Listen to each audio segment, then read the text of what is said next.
सारी दुनिया है लॉकडाउन में, कोरोना है सबका रोना। डरने वाली बात नहीं है, सावधानी हमको रखनी है। 1 मीटर की दूरी से ही बात है हम सबको करनी है। बच्चों आओ पढ़ो सभी, कोरोना से डरो नहीं। बच्चों आओ पढ़ो सभी, कोरोना से डरो नहीं। पढ़ना लिखना है सबको, आगे बढ़ना है सबको। Magnetic field due to straight current carrying conductor of finite length। कोई कंडक्टर है, उसकी लेंथ फाइनाइट है, उसमें करंट फ्लो हो रहा है और उसके कारण उसके समीप किसी पॉइंट पर हमें मैग्नेटिक फील्ड कैलकुलेट करना है। एक ये फाइनाइट वायर, फाइनाइट लेंथ है, करंट फ्लो हो रहा है आई। क्लियर? इस वायर को हम नाम दे देते हैं कुछ। हमने इस वायर को नाम दिया CD। ए भी जानबूझकर नहीं दिया, CD से शुरू इस वजह से किया कि B फॉर मैग्नेटिक फील्ड आ जाता है, कंफ्यूजन पड़ता है। कोई पॉइंट P है, उस पॉइंट P पर मुझे क्या करना है? मैग्नेटिक फील्ड कैलकुलेट करना है। इस पॉइंट P की जो ये परपेंडिकुलर डायरेक्शन डिस्टेंस है, ये सपोज कीजिए R है। कुछ भी मान लीजिए आप, है ना, कैपिटल मान लीजिए, स्मॉल मान लीजिए, वो आपके ऊपर डिपेंड है। क्लियर? पॉइंट P पर मैग्नेटिक फील्ड कैलकुलेट करने के लिए मुझे क्या करना होगा? इस वायर को छोटे छोटे एलिमेंट से मिलकर बना, अपने दिमाग में हम इमेजिन करेंगे कि ये वायर छोटे छोटे कई एलिमेंट से मिलकर बना है और ये एलिमेंट है कोई करंट एलिमेंट है। थोड़ा बड़ा दिखा दिया मैंने जिससे आपको क्लियर हो जाए। ये करंट एलिमेंट है IDL, और थोड़ा बड़ा दिखा देते हैं, आपको दूर से देखने में प्रॉब्लम होगी। EF क्या है? EF। क्लियर? इस करंट एलिमेंट से इस पॉइंट तक की मुझे मैग्नेटिक फील्ड कैलकुलेट करना है। ये एंगल थीटा क्या है? ये एंगल थीटा मान लीजिए। एक मिनट सुन लीजिएगा, ये इतना बड़ा नहीं है, ये इतना बड़ा नहीं है एलिमेंट। कितना बड़ा नहीं है? जितना मैं इसे दिखा रहा हूं। ये एंगल थीटा। क्लियर? इस पॉइंट P पर क्या करना है मुझे? क्या कैलकुलेट करना है? मैग्नेटिक फील्ड कैलकुलेट करना है। ये डिस्टेंस सपोज कीजिए x। क्योंकि ये एलिमेंट ज़्यादा बड़ा नहीं है तो ये दोनों डिस्टेंस लगभग बराबर ही होंगी, तो ये तो इसके बिल्कुल पास ही। Magnetic field due to current element at point P, बताइए कितना होता है? बायो सेवर्ट लॉ के अनुसार कितना होता है? μ0/4π IDL sin theta upon R²। ये होता है। ये एंगल फाई मान लिया मैंने, और ये एंगल जो माना मैंने D5 मान लिया। कितना मान लिया? D5। ठीक। मुझे इस पूरे वायर के कारण कैलकुलेट करना है। मैंने ये मान लिया, थोड़ा सा आगे आपकी बात बताता हूँ। ये CD है, यही वायर दोबारा मैं बना रहा हूँ। ये पॉइंट P है, ये डिस्टेंस R है, ये एंगल मान लिया φ1 है और ये एंगल φ2 है। क्लियर? तो इस पूरे वायर के लिए मुझे लिमिट क्या लगानी होगी? एलिमेंट के कारण तो आपने लिख दिया ना, पर इस पूरे वायर के कारण मुझे लिमिट क्या लगानी होगी? -φ1 to φ2। भाई नीचे की लिमिट लोगी माइनस में ना, ऊपर को φ2। ये वायर ये डिस्टेंस है, ये यहाँ से यहाँ तक तो जाएगा वायर पूरा। तो क्या लिमिट लगानी होगी मुझे लिमिट लगानी होगी -φ1 to +φ2।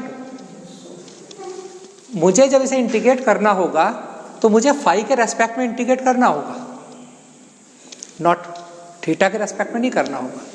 तो मुझे यहाँ वैल्यू निकालनी होगी कि ये थीटा की वैल्यू और फाई की वैल्यू में क्या रिलेशन है।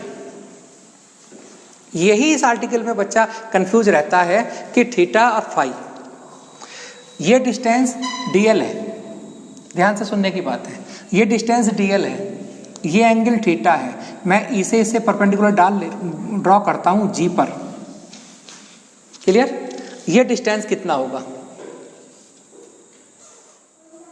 ये डीएल है, ये थीटा है, ये डिस्टेंस कितना होगा। छोटी सी फिगर बना देते हैं, ये 90 है, ये डीएल है, ये एंगल थीटा है, और मैं इस डिस्टेंस की बात कर रहा हूं। ये डिस्टेंस डीएल है, दो कंपोनेंट होंगे, ये होगा डीएल कॉस थीटा और ये होगा डीएल साइन थीटा। तो यहाँ ईजी कितना होगा,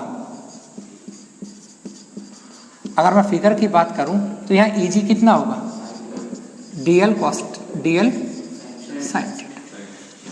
मैं आपको दोबारा क्लियर कर देता हूं, ये एंगल थीटा है, ये डिस्टेंस आइडियल नहीं है, आई तो करंट फ्लो हो रहा है, करंट एलिमेंट है क्योंकि उस एलिमेंट में करंट फ्लो हो रहा है। ये डिस्टेंस डीएल है, ये एंगल थीटा है, तो ये डिस्टेंस कितना होगा, डीएल साइन थीटा, और ये डीएल, ये कितना होगा, डीएल कॉस थीटा। मैंने दिखा भी दिया आपको, क्लियर। इस ईजी को ही इस फॉर्मूले इधर से और ड्राइव कर लीजिए आप, किस एंगल में, ये तो मैंने किया किस एंगल में, ई एफ जी में किया, इस एंगल में और कर लीजिएगा, ट्रायंगल में और कर लीजिएगा, ई पी जी बोलिए।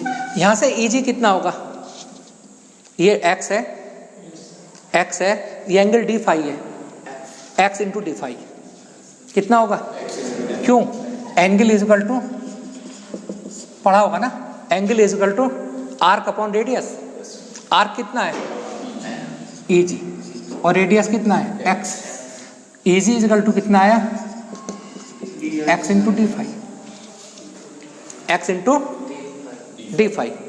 बात क्लियर है या नहीं है, क्लियर है आपको। तो क्या हुआ फिर, DL sine theta is equal to x D phi, और मैंने आपको बताया कि इसकी आवश्यकता क्यों है, क्यों जरूरत पड़ी हमें थीटा को फाई में कन्वर्ट करने के लिए। जरूरत इस वजह से पड़ी हमको कि जब हम पूरे वायर के कारण मैग्नेटिक फील्ड कैलकुलेट करेंगे तो हमें लिमिट लगानी पड़ेगी -φ12 + φ2, थीटा की टर्म्स में नहीं, फाई के टर्म्स में। क्लियर हुआ आपको या नहीं, क्लियर हुआ। फिर अब शुरू से बात करते हैं, हम शुरू से बात करते हैं। पहले हम एलिमेंट के कारण पी पर मैग्नेटिक फील्ड कैलकुलेट कर रहे हैं।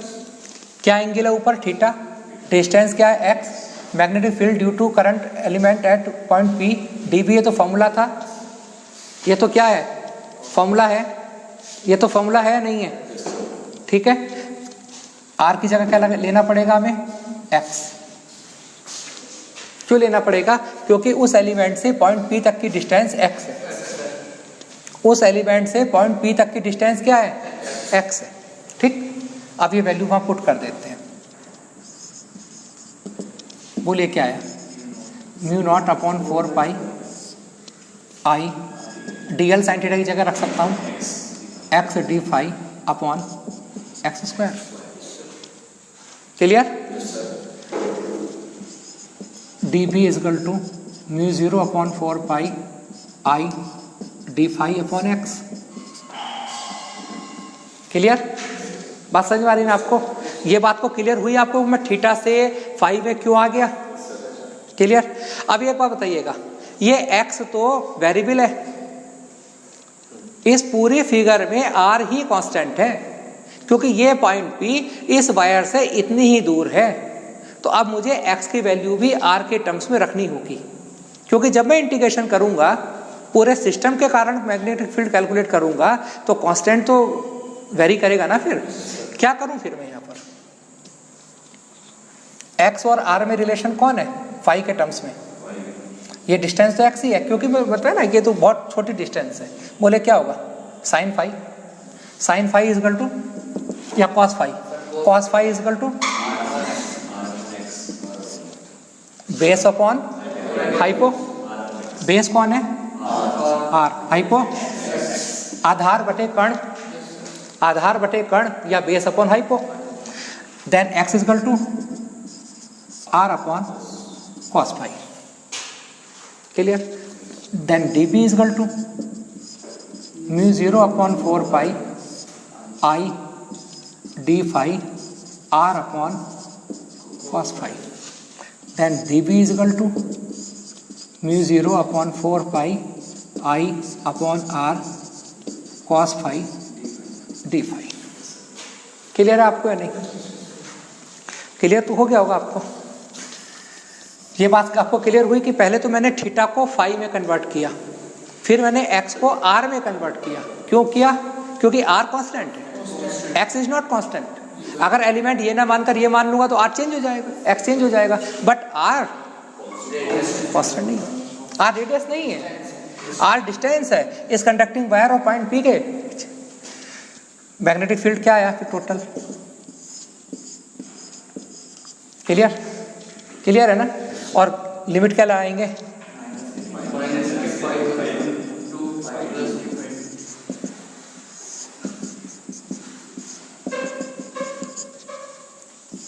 Mu 0 upon 4 pi i upon r cos phi d phi.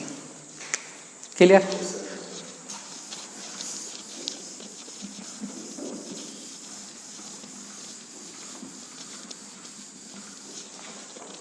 Constant बाहर ले लेते हैं, mu 0 upon 4 pi i upon r बाहर आ गया, हटा देते हैं इसे। अब क्लोज नहीं था ये, बताइएगा। माइनस फाई 1 से प्लस फाई 2, ये क्लोज नहीं है ना? क्लियर? अब बोलो क्या होगा? cos फाई का इंटीग्रेशन क्या होता है? बोलो, cos फाई का इंटीग्रेशन, cos फाई का इंटीग्रेशन क्या होता है? sin phi.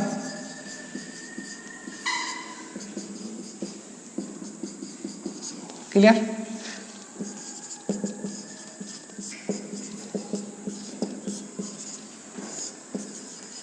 sin phi 2 minus sin minus phi.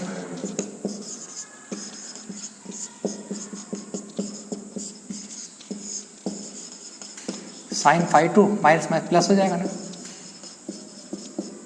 बोलो बच्चों, ये फॉर्मूला आपका आ गया। क्लियर हो गया आपको? अब हम यहाँ एक, अगर ये फाइनाइट लेंथ का वायर ना होके इनफाइनाइट लेंथ का होता तब क्या होगा? ये तो आपने वायर लिया, ये पॉइंट आपने मान लिया कि ये पॉइंट P है, ये फाई 1 था और ये फाई 2। अगर ये वायर और बड़ा हो जाए तो क्या होगा? फाई 2 की वैल्यू बड़ी होगी, और ज़्यादा हो जाए तो क्या होगा? फाई 2 की वैल्यू और ज़्यादा हो जाएगी, और अगर अनंत चला जाए तो ये बढ़ता बढ़ता बढ़ता बढ़ता ये बढ़ता चला जाए तो क्या होगा? फॉर इनफाइनाइट लेंथ पता क्या होगा? फाई 1 भी 90 होगा तब, और फाई 2 भी 90 होगा। क्लियर? तब क्या होगा? B is equal to mu 0 upon 4 pi i upon r sine 90 plus sine 90, और B इज इक्वल टू आ जाएगा mu 0 upon 4 pi 1 plus 1 2i upon r। क्या होगा? 1 प्लस 1 क्या हो जाएगा? 2i upon r। क्लियर है बात? आपको समझ में आया आपको?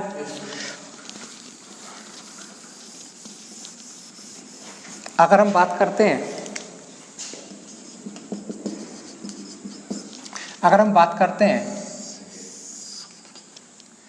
ग्राफिकली की, अगर हम बात करें ग्राफ की, कि अगर डिस्टेंस के बढ़ने पर आपने देखा कि B प्रोपोर्शनल 1/r है, यहाँ जितनी ज़्यादा वायर से दूर जाएंगे मैग्नेटिक फील्ड उतना ही कम होता जाएगा। अगर हम इधर को B लें और x अक्ष पर I लें तो ये ग्राफ आता है। और अगर हम लाइंस की बात करें, ये करंट है और इस पॉइंट पर भी है, तो उस पर जो लाइंस होती हैं मैग्नेटिक फील्ड की, ये सर्कुलर होगा, और ये डायरेक्शन होती है टेंजेंट की डायरेक्शन में मैग्नेटिक फील्ड इस पॉइंट पर। क्लियर है आपको? समझ में आया आपको या नहीं? वेलोसिटी फिल्टर, वेलोसिटी फिल्टर के बारे में आपको बताते हैं कि जब कोई चार्ज पार्टिकल, हमें चाहिए कि एक चार्ज पार्टिकल है और उसे हम मनमाफिक स्पीड से प्राप्त करना चाहते हैं, कि हमें चाहिए ऐसा चार्ज पार्टिकल जिसकी स्पीड 50 है मीटर पर सेकंड या 100 या कुछ और। उससे पहले एक बात बताते हैं आपको, इलेक्ट्रिक फील्ड की रिपीट करते हैं। ये सपोज करो आप कि ये दो प्लेट्स हैं, कोई एक गेट है, इस गेट के द्वारा कोई चार्ज पार्टिकल, कोई charge ion, positive ions negative ions entry कर रहे हैं और यहाँ पर इलेक्ट्रिक फील्ड है और ये इलेक्ट्रिक फील्ड की डायरेक्शन है इन दोनों प्लेट्स के बीच। इलेक्ट्रिक फील्ड, मैग्नेटिक फील्ड नहीं है। तो जब ये चार्ज पार्टिकल इसमें एंट्री करेगा तो क्या होगा? इलेक्ट्रिक फील्ड के कारण फोर्स लगेगा, और मैंने बताया था कि इलेक्ट्रिक फील्ड के कारण जो फोर्स लगता है वो या तो फील्ड की डायरेक्शन में लगता है या उसके अपोजिट डायरेक्शन में लगता है, पर लगता अलोंग टू द लाइन है। इलेक्ट्रिक फील्ड के कारण जो फोर्स होता है या इलेक्ट्रिक फील्ड खुद डिपेंडेंस नहीं करता है, डिपेंड नहीं करता है एंगल पर। तो अगर ये पॉजिटिव चार्ज है तब ये पॉजिटिव चार्ज इलेक्ट्रिक फील्ड की डायरेक्शन में जाना चाहेगा, और अगर ये नेगेटिव होता तो इस पर फोर्स लगता इलेक्ट्रिक फील्ड की अपोजिट डायरेक्शन। तो जैसे ही एंट्री करेगा इस फोर्स के कारण ये ऊपर को मूवमेंट करेगा, आगे जाएगा, जब यहाँ जाएगा तो और ऊपर जाएगा और ऊपर जाएगा। तो ये जो पॉजिटिव चार्ज है ये इस पाथ पे मूव करेंगे। अगर हम चाह रहे थे कि ये इस विंडो से एंट्री करें और इस विंडो से निकल जाएं, ऐसा नहीं हो पाएगा। क्यों नहीं हो पाएगा? भाई यहाँ से तो कोई चार्ज पार्टिकल अंदर आ नहीं रहा, क्योंकि अगर यहाँ से चार्ज पार्टिकल अंदर आता तब तो वो डिफ्लेक्ट होता होता है, चला जाता, पार हो जाता। आना तो इधर से है, यही हमने विंडो दी है ना। तो जितने भी यहाँ से चार्ज पार्टिकल आएंगे वो क्या होंगे? ऊपर की तरफ डिस्प्लेस हो जाएंगे और इस विंडो से बाहर नहीं आएंगे। अब हम बात करते हैं कि इन्हीं, जहाँ ये गेट हैं, दो विंडो थी, इन्हीं विंडो के बीच मैग्नेटिक फील्ड है। क्या है? Magnetic field. और मैग्नेटिक फील्ड की डायरेक्शन मैंने क्या लगाई? आउटवर्ड। मैंने बताया था ना, ये अगर पॉइंट है तो आउटवर्ड डायरेक्शन में मैग्नेटिक फील्ड लगा है, और अगर क्रॉस लगा होता तो उसका मतलब क्या होता? इनवर्ड। कोई पॉजिटिव चार्ज आया, वही पॉजिटिव चार्ज ये मैग्नेटिक फील्ड में एंट्री किया, और जैसे ही मैग्नेटिक फील्ड में एंट्री करेगा इस पर मैग्नेटिक फोर्स लगेगा। अब इलेक्ट्रिक फील्ड नहीं है, अब क्या है? मैग्नेटिक फील्ड है। तो जैसे ही मैग्नेटिक फील्ड में एंट्री करेगा, एक हमने बताया था Fleming's law, father mother child, force magnetic field current. Magnetic field की डायरेक्शन बाहर की तरफ है, आउटवर्ड। करंट की डायरेक्शन, मैग्नेटिक फील्ड की डायरेक्शन अपवर्ड, करंट की डायरेक्शन क्या है? इस साइड है ना। तो कैसे फोर्स लगेगा इधर? किसकी तरफ लगेगा? नीचे की तरफ लगेगा। कहाँ लगेगा? नीचे की तरफ लगेगा। कैसे लगेगा नीचे की तरफ? पता चला ना। क्या करेंगे? ये कौन है? Magnetic field. मैग्नेटिक फील्ड कहाँ पर है? आउटवर्ड। आउटवर्ड हो गया है ना। करंट किधर है? करंट उधर, ये करंट इधर हो जाएगा। ऐसे कर लूँ, ऐसे कर लिया ना। देखो, magnetic field outward, current this one, force क्या होगा फिर? ये जैसे ही चार्ज पार्टिकल आएगा ये नीचे की तरफ मूव करेगा और यहाँ हिट ना करके नीचे की तरफ जाएगा। ये और पार्टिकल्स आएंगे वो और नीचे जाएंगे, और ये पार्टिकल्स भी इस विंडो से बाहर नहीं हो पाए। जैसे हमने दो विंडो बना दी, W1 और W2, और हम चाह क्या रहे थे? हम चाह ये रहे थे कि ये चार्ज पार्टिकल इधर से निकल जाए, इस विंडो से एंट्री करे और इसी के पैरेलल जो दूसरी विंडो है उससे बाहर हो जाए। ऐसा नहीं हो पाया ना। इलेक्ट्रिक फील्ड में ऐसा हो पाया ना। क्या कह रहे हैं आप कि अगर मैग्नेटिक फील्ड हम इनवर्ड ले लेते तब क्या होता? ये चार्ज पार्टिकल ऊपर को चले जाते। अब हम क्या करते हैं, इन्हीं दो विंडो के बीच, दो पैरेलल विंडो हैं, इन्हीं के बीच हमने इलेक्ट्रिक फील्ड भी लगा दिया और हमने मैग्नेटिक फील्ड भी लगा दिया।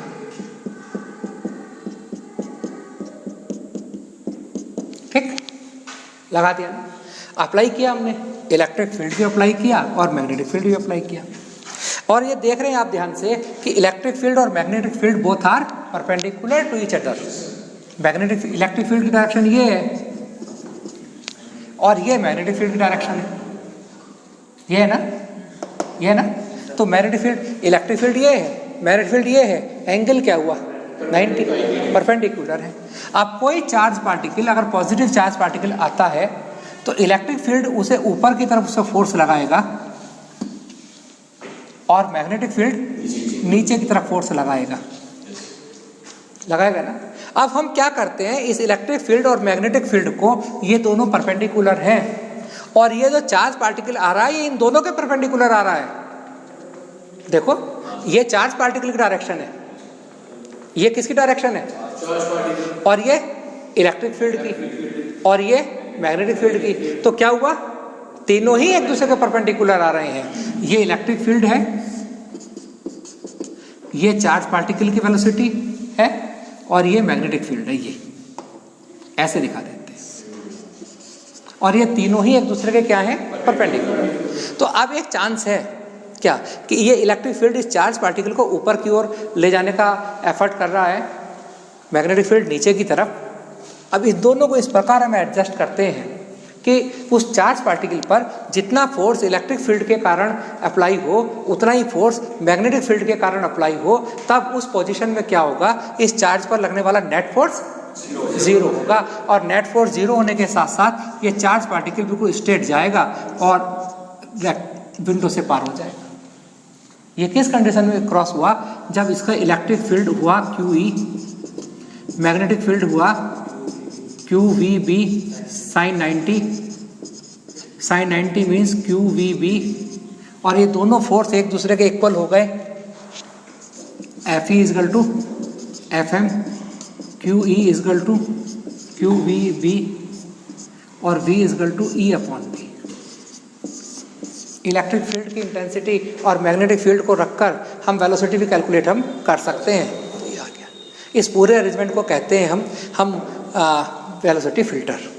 कि हमने क्या किया, उस वेलोसिटी की इलेक्ट्रॉन आयंस हमें प्राप्त हो गए, वो डिपेंड करेगा इलेक्ट्रिक फील्ड और मैग्नेटिक फील्ड पर। क्लियर है?